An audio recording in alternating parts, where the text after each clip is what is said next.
Hindi po totoo na mas pangit ang supply ngayon versus dati nang wala pa ang prime water. Sir, let me cut you off. I'm very sorry. Apo. This is not about you or any personality sa loob ng Prime Water, but the company and the system itself. Marami ng ebidensya na maganda ang performance ng isang local water district. They're making.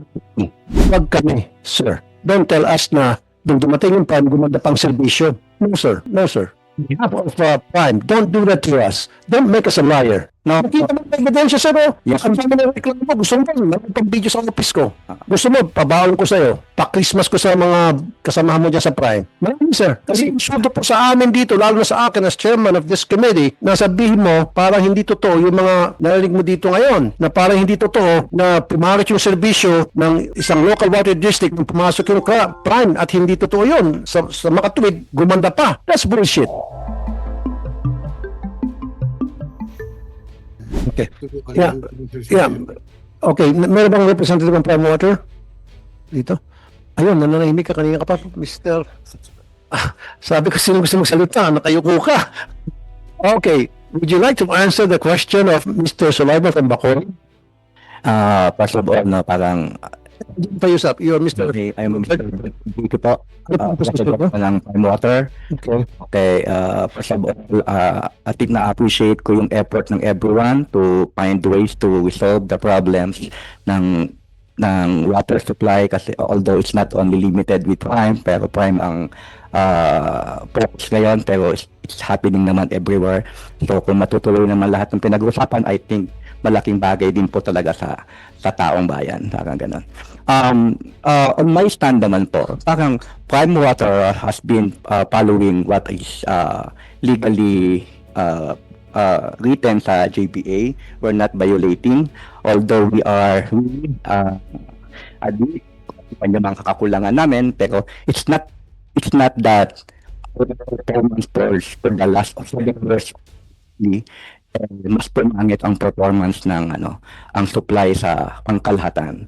Hindi po totoo na mas pangit ang supply ngayon versus dati nang wala pa ang prime water. Sir, let me cut you off. I'm very sorry. Apo. This is not about you or any personality sa loob ng Prime Water, but the company and the system itself.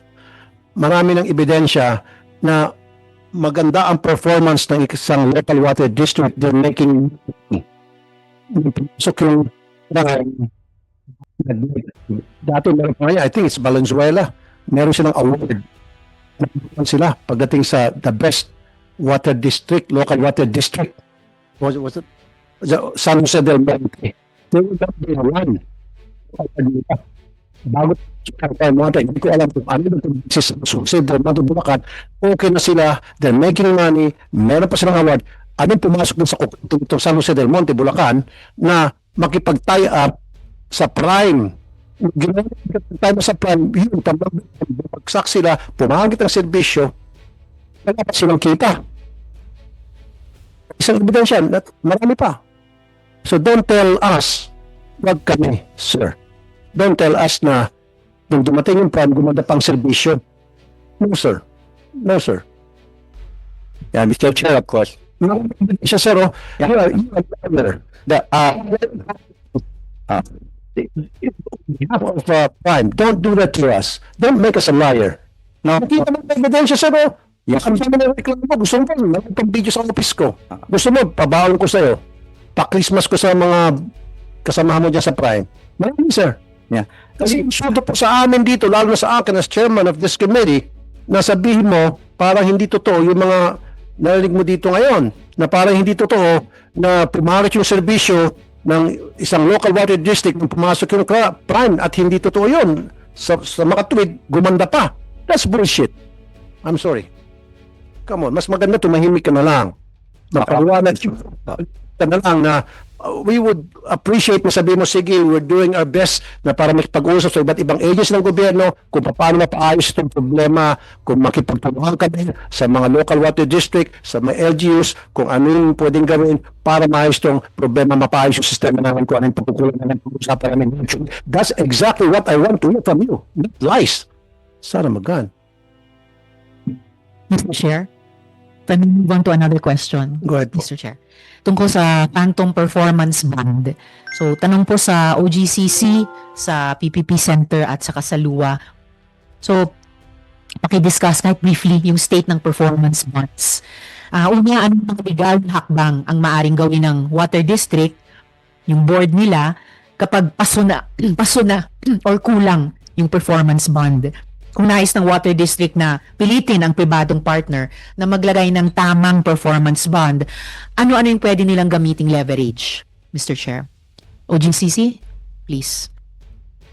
Madam Senator, the performance bond po ng Prime always palaging hindi nakaka-collect yung mga water districts. It's only annual po eh. So once they collect, usually expired na po yung performance bond and it's not enough.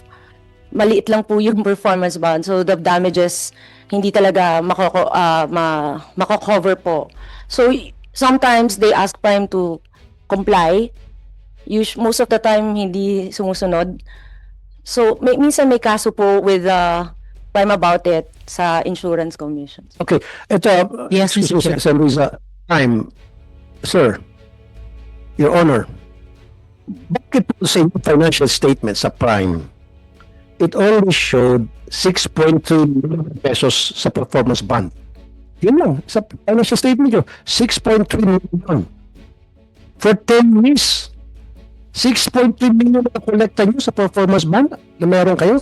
Samantalang dose-dose ng JDS meron kayo na security law which requires so bonds each year. It doesn't add up. Kahit na elementary, hindi kayang gawa ng ano yan. So, let's move ko sir nakita namin yung financial statement ninyo, di ba? 6.3 million lang po ang total ng inyong performance bond. Okay? For the past 10 years, 6.3 million lang. E samantalang tens of millions na sa end. Coming from dozens and dozens of GVAs from different local water district performance bond I'm talking about. Oh, hindi, it doesn't add up, sir. Sige. Salita ka, sir. Sige, Mr. Chair, okay. I cannot rebut on the issue. I'm not familiar with the performance bond on our financial Okay. statement. So, hindi mo po kaya sagutin yun. So, again, buti na lang. Ganun sagot mo. Akala ko, pag pasinungalingan mo, may papilis, may dokumento. O, di ba, sir? Kasi nanggigigil ako, sir. Baka may ipakontempt kita. Pwede kita ilagay dyan sa ilalim o mag-second demotion si sa ang tawag ng